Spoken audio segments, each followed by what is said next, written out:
Uislamu ulivyoingia Afrika. Uislamu umeingia rasmi Afrika mwaka 642 AD mpaka 1798 AD. Huyu mtu anaitwa Othman na himaya yake ya Ottoman Empire ndio alikuwa mkoloni wa kwanza, akija kwa mambo mawili makubwa, matatu makubwa. La kwanza ilikuja kuongeza himaya yake ili kujilimbikizia mali atakazozikuta huko aziteke ziwe mali yake, moja. Nambari mbili, kueneza dini. Nambari tatu, kueneza lugha ya Kiarabu ili watu waweze kufanya nini? Kusoma vizuri Qurani, kwa sababu Qurani huwezi kuisoma katika namna, ukitaka lazima uende madrasa ili uweze kuabudu kwa lugha ya Kiarabu. Kwa hiyo ikalazimikwa kwamba watu waongee nini? Kiarabu. Na ndio maana Kiswahili ukiangalia kilianzia pwani na visiwani huko. Tunazungumza habari ya Mombasa, Lamu, pwani ya Dar es Salaam, kwa maana ya pwani kabisa, mpaka huko Zanzibari, Pemba, wapi. Nasikilizana jamani? Kwa hiyo wale mabwana mkubwa wakahakikisha kwamba Kiswahili kinakuwa na Kibantu kichache. Kwa hiyo wanajaribu kusuta katika hiyo. Kuna clip moja inatembea ile ya huyu jamaa alikuwa anaongea na Wamanga fulani, kumbe nishagundua alikuwa anaongea na Wamanga na Waarabu fulani, lakini inaonekana ni wa Oman hao, ambao sijui ni mchanganyiko na sehemu zingine sijajua. Unasikia ndugu zanguni? Kwa hiyo alikuwa anakanusha, sio tu anakanusha kusema Waarabu sio wageni hapa, lakini anakanusha na kusema kabisa kwamba Kiswahili, anawakanusha watu wanasema 100% ni Kibantu, anasema 100% haiwezekani, na sisi kuna maneno yetu ya Kiarabu mchungu mzima. Kwa hiyo ndio unaweza ukaona ni namna gani mtu akikutawala vitu anavyovifanya. Kwa hiyo wanaanza kujisuta wenyewe kutokana na makosa yaliyofanywa na babu zao, na sasa wanaanza kujitetea kwa sababu historia inaanza kuwasuta. Lakini kimsingi hakuna namna yoyote ambayo mimi naweza kujieleza hapa zaidi ya kusema kwamba huo ndio ulikuwa ukoloni. Sasa huo ulikuwa ni ukoloni, tena ninaweza nikasema huo ndio ukoloni wa mwanzo Mwarabu. Halafu kitu kingine, amejaribu kuwashutumu mamishonari, kwa maana ya wale walioleta dini ya Kikristo. Anasema kulikuwa na fitina, waliwafitini sana, na ndio maana ikafika mahali hata wakafitini watu, wakaja wakapindua Zanzibar na wakaua watu wengi sana pale Zanzibar. Nimesikia imeeleza hivyo, jamaa ameeleza hivyo, ni mtu mzima. Sasa basi, mimi siku zote nawaambia nini? Sinawaambia dini ni matatizo.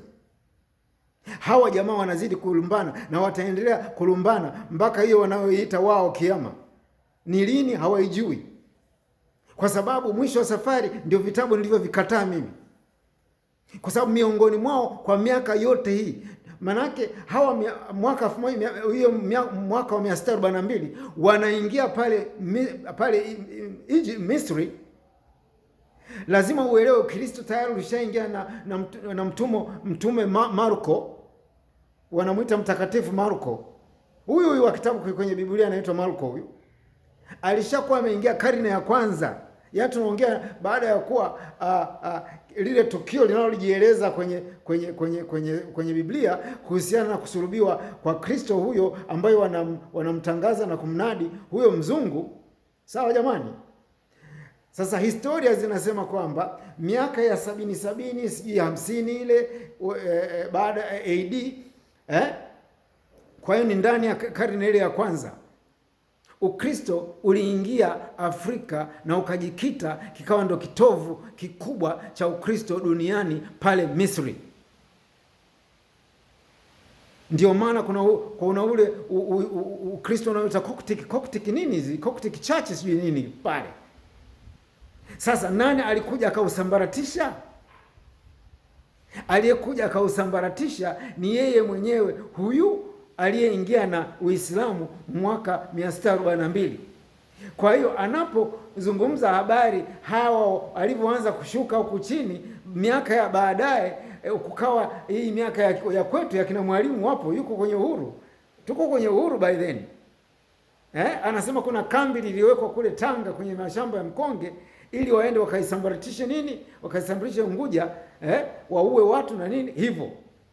Sasa basi, kama wale mabwana Uislamu uliingia mwaka 642 pale ndio wakaisambaratisha Ukristo, ina maana hawa mabwana bado malumbano yao na fujo zao na visasi vyao vilikuwa vinaendelea. Siwezi kukataa, kwa sababu hii miaka ya juzi sasa, hii inayosema ya uhuru, miaka ya 63 64, mipango inafanyika sasa, inachochewa kutoka kwa maelezo ya yule bwana, kutoka kwa dini ya Kikristo, kwa maana lazima itakuwa ni Ukatoliki.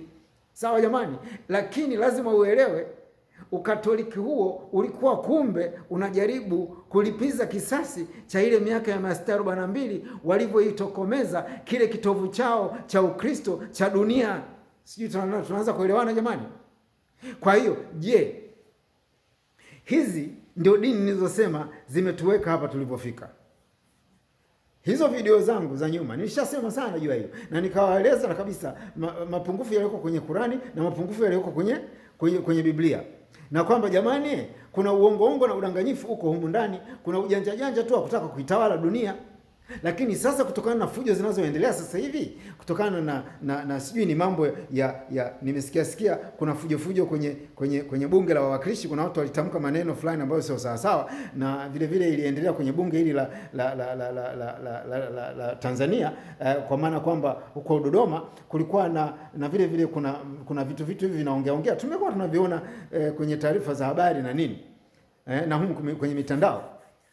Kwa hiyo in short, kuna jambo linaendelea kufukuta ambalo linataka kama kuwatenganisha Watanzania kwa namna mbalimbali. Sasa mimi sio kazi yangu, sema kweli. Mimi kazi yangu ni mambo ya kiroho, ni kufafanua uhalisia na madhara ya dini ambazo kwa mimi kutokana na hoja zangu zinasuta hizi dini, na kwamba hizi dini sio za uhalisia wa ukweli wa Mungu wa kweli, kwa sababu kama kulikuwa ndani yake kuna upako wa Mungu wa kweli, kingeshakuwa kishaeleweka sasa hivi. Kwa hiyo malumbano haya, kwa sababu malumbano haya yalianza siku nyingi sana, kwa sababu lazima uelewe Uislamu umejengeka, wakati unaanza umejengeka na dini ya Kiyahudi, ya Mayahudi, halafu ikajengeka na wale waliojitenga na himaya ya Mrumi, kwa maana wanajitenga na Ukatoliki. Wale baadaye wakawa chini wakajificha, wakawa chini kwa sababu ilikuwa wakionekana na Konstantini walikuwa wanafanywa mambo mabaya sana. Kwa hiyo wakajificha, na ndio waliosaidia, mimi nishaeleza hili jambo, waliosaidia pamoja na Mayahudi kuiandika hiyo Qurani ya mwanzo kabla haijatokea ile nyingine hapo Medina. Sasa maana wakati huo kiongozi wa Uislamu ameshaondoka kule Meka, kulitokea kitimtimu kule, walipigana kule, akakimbilia huko Medina ndio akapata nguvu, baadaye akawa na hiyo himaya ikawa kubwa sasa, na akisaidiwa na watu wa Afghanistan, nchi za Afghanistan na Pakistan. Sasa ukiangalia hizi nchi mbili unakuta zinapakana kule mashariki na India, na ndio maana ukienda India kuna Uislamu. Sawa jamani? Kwa hiyo Uislamu lengo likawa lazima na wao watawale dunia, kwa sababu ndio ilikuwa ni kama mtindo wa nyakati zile za ubabe, undava, kuweza kuitawala dunia.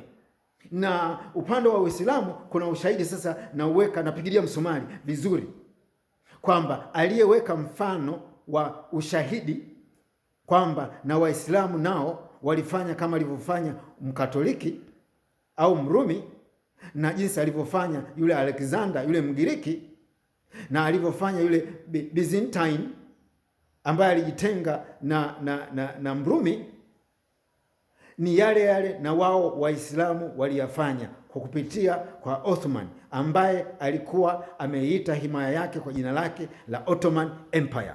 Ndio akaja akaueneza Uislamu katika namna kubwa kuliko mtu yoyote. Kwa maana yake ndio maana unaambiwa leo zile Saheli zote kule ni nchi za Kiarabu, kwa maana ni nchi za Kiislamu, ni nchi zinazoongea lugha ya Kiarabu.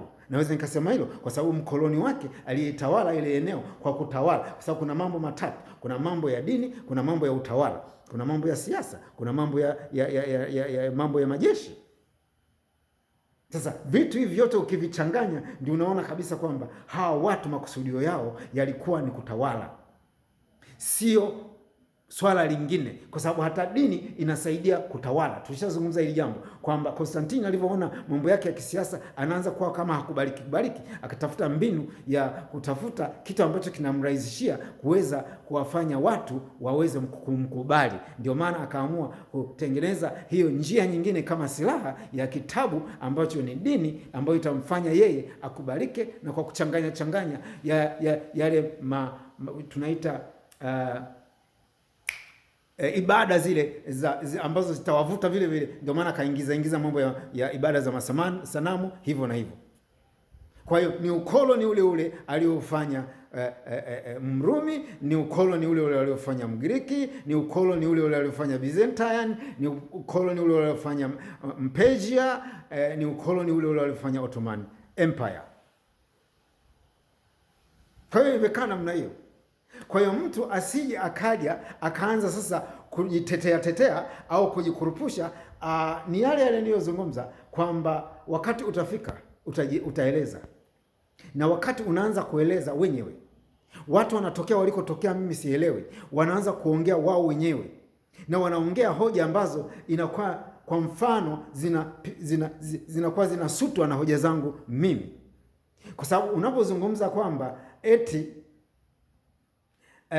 Uislamu ndio gundi ya umoja wa nchi wa Kiswahili au wa pwani ambapo alikuweko na hizo nchi za Saheli, unatoa ushahidi kwamba kama ilivyokuwa kwa Konstantini, umetumia silaha ya dini ili kuweza kuwaunganisha watu ili uweze kuwatawala vizuri.